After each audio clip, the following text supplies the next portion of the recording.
কবিতা নিম গাছ, লিখেছেন বনফুল।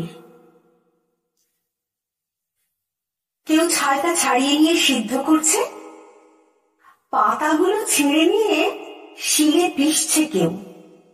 কেউ বা ভাজছে গরম তেলে, খোস দাঁত হাজা চুলকানিতে লাগাবে, চর্মরোগের অব্যর্থ মহৌষধ।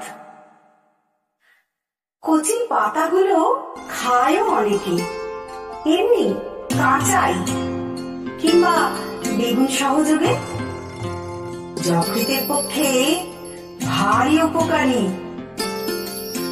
কচি ডালগুলো ভেঙে চিবোয় কত লোক, দাঁত ভালো থাকে।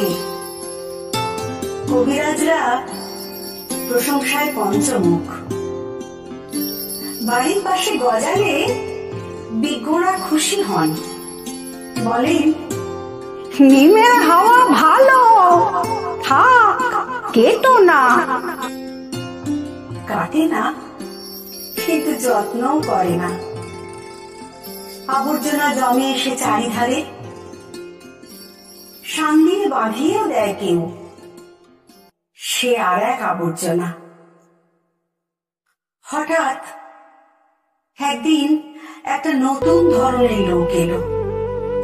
মুগ্ধ দৃষ্টিতে চেয়ে রইল শুধু নিম গাছের দিকে। ছাল তুলল না, পাতা ছিঁড়লে না, ডাল ভাঙলে না, মুগ্ধ দৃষ্টিতে চেয়ে রইল শুধু। বলে উঠল, বাহ কি সুন্দর পাতাগুলো, থোকা থোকা ফুলেরই বা কি বাহার।